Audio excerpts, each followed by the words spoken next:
There are two important key takeaways. First of all, the problem of climate change is real and how it is associated with ESG, environmental, social and governance. Now, everyone talks about the waste management practices or we talks about the climate change, but sometimes we forget where the triggers behind that. So environmental, social, governance, these three keywords are not only driving the climate change, but they are also driving the carbon finance around it.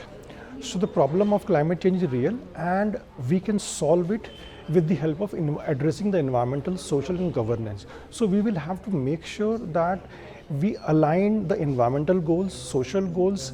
We talk about the health and safety and inclusivity, diversity, problems of greenhouse gases, and aligning them with the corporate and society and the country level goals and targets. Only then we can sort out the problem of waste management or related to the circular economy. So here one thing is very important, that first of all these waste management companies talks about the recycling or circular economy. They should have a framework. If they don't have framework, they are the first timer in this business, they will have to implement. They will have to see where they stand in terms of environment, social governance. They might be doing recycling activity and they might be doing some very good, there is no doubt about that. But sometimes during that particular course of action, we forget something on the environmental side, social side, governance side. Like nowadays, when I travel a lot and I see a lot of big companies and big corporates, they give due focus on not only an environmental but on the social component, like health and safety, like inclusivity. They hire, I see a lot of big companies like Tatas and Mahindras, they hire a lot of transgenders, veteran people. Sometimes they give the order to their upstream side companies oriented by a female person. So all these recyclers or companies involved in circular economy, they should focus what clean technology they can use while doing the recycling, and how they can involve the local community.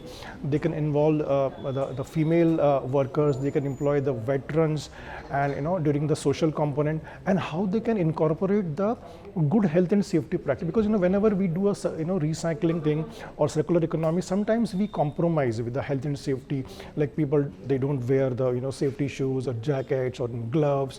The problem of odor is quite common, and all these problems, they ultimately give rise to other health and medical problems. So if we can give due focus on these aspects of health and safety, I think we can also bring down the expenses pertaining to the medical side. Similarly, governance, the companies which are involved in the recycling, if they have a proper governance structure, and instead of bottom-up approach, if they follow the top-down approach, if the company's CEO or managing director, he or she is quite concerned about the environmental social governance, I think then they can further cascade down to the their executive level peoples or their managerial level peoples. So I think by giving due focus on these small components of E, S and G, they can better integrate ESG practice, and they can solve the real challenges, problem around the environmental social governance as well as the circular economy or addressing the waste management issues.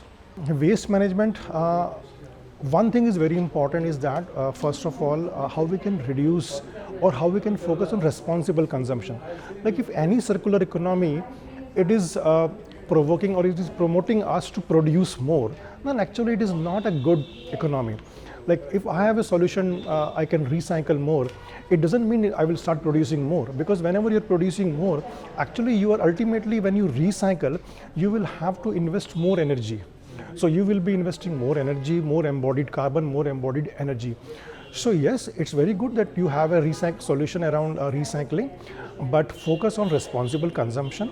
Like say for example, if we are using any phone or if we are using any other electric gadgets, and if we are charging it throughout the day, ultimately we are charging it from a grid which is coal based. So it doesn't make any sense unless we shift to renewable energy more than 50%.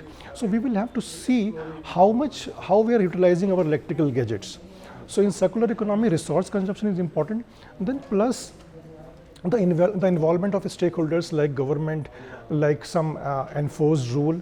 So I think government of India has made mandatory, like EPR plastic or electronic waste rule.